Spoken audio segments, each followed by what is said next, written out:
Como a crise do escravismo destruiu o Império Romano.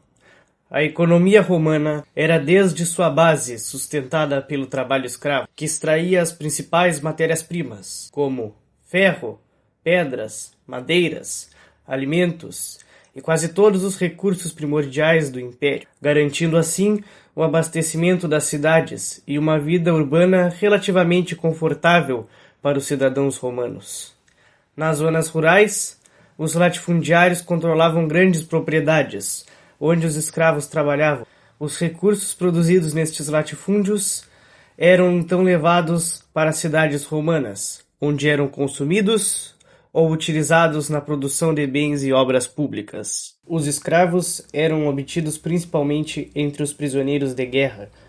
Com a diminuição das guerras entre o século II e o século V, o número de escravos começou a cair drasticamente, enfraquecendo a base econômica do Império Romano e contribuindo para a sua decadência.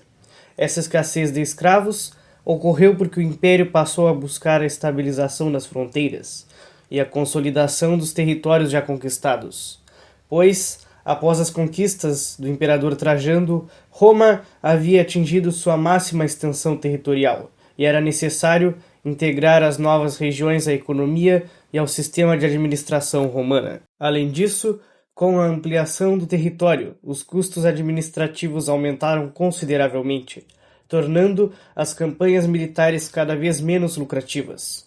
O exército romano também enfrentava problemas de corrupção e burocracia, o que reduzia a eficiência e tornava a expansão territorial ainda menos vantajosa. Como resultado, o Império adotou uma política mais defensiva, deixando de conquistar novas regiões para consolidar as já dominadas. A escassez de recrutas se tornou um outro grave problema. A população de cidadãos livres já não era o suficiente para sustentar o sistema econômico, administrativo e militar do Império. Diante essa crise demográfica, Roma passou a incorporar povos bárbaros em seu exército e até uma aceitação como cidadãos. Essa integração, embora necessária para manter a defesa do Império, diminuiu ainda mais o número de escravos disponíveis, pois esses povos deixaram de ser inimigos e passaram a ser integrados no Império. Além desses fatores, o Império Romano também passou a promover uma maior aceitação dos povos bárbaros, por motivos religiosos, com a conversão oficial ao cristianismo em 380 d.C., religião que pregava a igualdade e a fraternidade entre os homens. Tornou-se cada vez mais difícil justificar a escravidão em larga escala.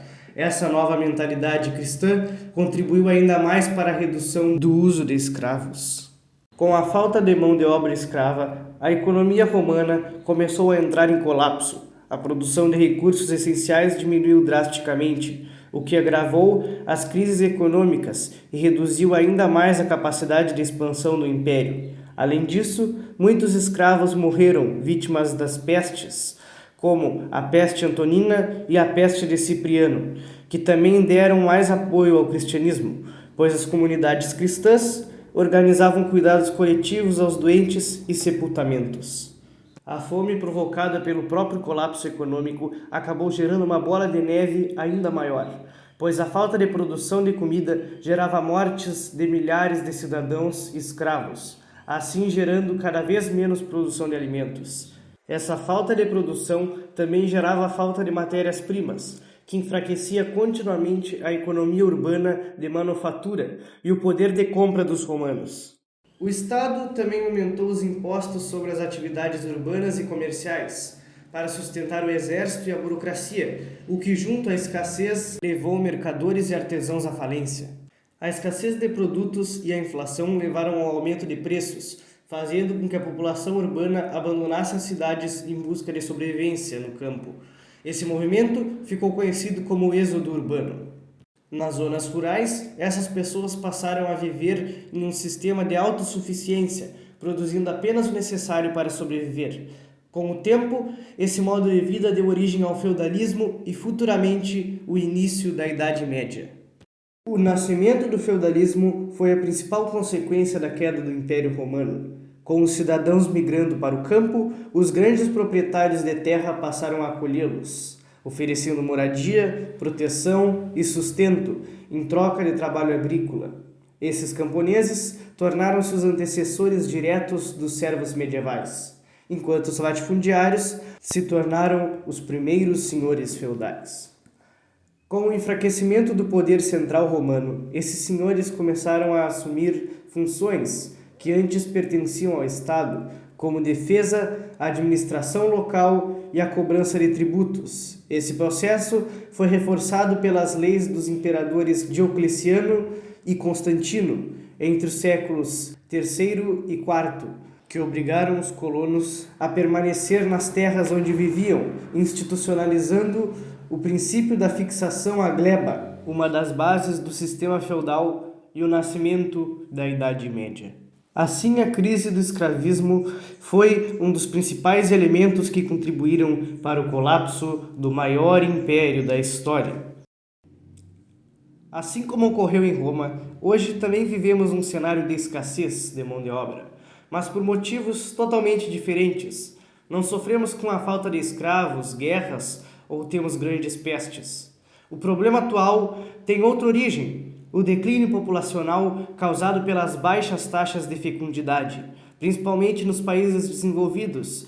Esse fenômeno já atinge fortemente Japão, Coreia do Sul, China e grande parte da Europa, criando pressões econômicas semelhantes às enfrentadas pelo Império Romano em seus últimos séculos. Da mesma forma, muitos governos atuais recorrem ao aumento da base monetária, que nós chamamos de inflação, como forma de sustentar o crescimento econômico de maneira artificial. No entanto, assim como acontecia em Roma, essa estratégia gera efeitos colaterais graves: perda do poder de compra, estagnação econômica e uma carga tributária cada vez maior para sustentar estados grandes, caros e pouco eficientes. Em diversos países, especialmente na Europa, observamos altos impostos, envelhecimento populacional e baixíssimo crescimento econômico. Um conjunto muito semelhante ao cenário romano durante sua fase de decadência. Além disso, podemos observar uma manifestação moderna do êxodo urbano. Um número crescente de pessoas está deixando as grandes cidades por motivos variados, como poluição, barulho, custo de vida elevado, crise habitacional e criminalidade. Ao mesmo tempo, cresce o número de nômades digitais, freelancers e trabalhadores remotos, que buscam uma vida mais simples, autônoma e menos dependente dos centros urbanos. Um paralelo contemporâneo com os camponeses romanos, que abandonaram as cidades e buscaram autossuficiência no campo, contribuindo para a transição ao feudalismo. Se não resolvermos esses problemas estruturais, declínio populacional, estagnação econômica, inflação persistente e sobrecarga estatal, poderemos enfrentar um processo de deterioração semelhante ao romano. Afinal, o Império Romano não caiu em anos, nem em décadas, e muito menos por um único evento. Sua queda foi lenta e gradual, estendendo-se por quase 3 séculos, marcada por crises acumuladas que nunca foram devidamente resolvidas.